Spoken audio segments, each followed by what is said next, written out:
તમારું નામ? મિતભાઈ પટેલ. મિતભાઈ, તમે આજે માર્કેટિંગ યાર્ડમાં કપાસ લઈને કેવા ભાવ, શું માહોલ?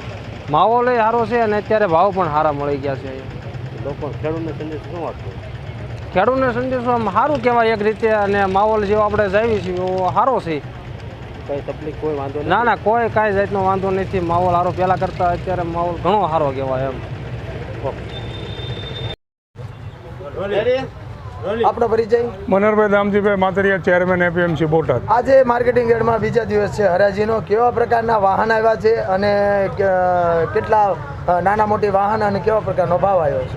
આમ આદમી પાર્ટી દ્વારા છેલ્લા 2-3 દિવસથી જે આંદોલન કરી રહ્યા હતા એ આંદોલનનો પર્દાફાશ થયા પછી આજે એપીએમસી બોટાદની અંદર હરાજીનું કામ શરૂ થયું. ત્યારે મોટા પ્રમાણમાં ખેડૂતો આજે અંદાજિત 1000 જેવા વાહનો, 700 વાહનો નાના અને 300 વાહનો મોટા, આશરે 75,000 મણ જેવો કપાસ આવ્યો છે, જેની આશરે અંદાજિત એવરેજ કિંમત 10 કરોડ રૂપિયા જેવી થાય છે, જે આજે ખેડૂતોને મળશે.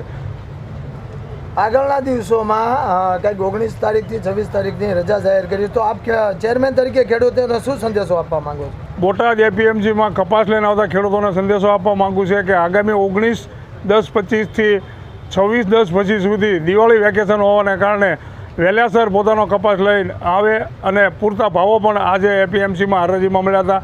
અમે એપીએમસીના તમામ એપીએમસીનું બોર્ડ અને કર્મચારીઓ હાજર રહી અને હરાજીમાં ભાગ લીધો હતો. કઈ રીતે હરાજી થાય છે એનું પૂરું નિરીક્ષણ કર્યું હતું. કોઈ પણ પ્રકારનો આગામી દિવસોમાં પ્રશ્ન નહીં થાય એની અમે પણ ખાતરી આપીએ છીએ. કેવા પ્રકારના ભાવ આવ્યા છે આજે? આજે 1100થી માંડી અને 1500 સુધીના ખેડૂતોને ક્વોલિટી મુજબના ભાવો આવ્યા છે. આપનું નામ?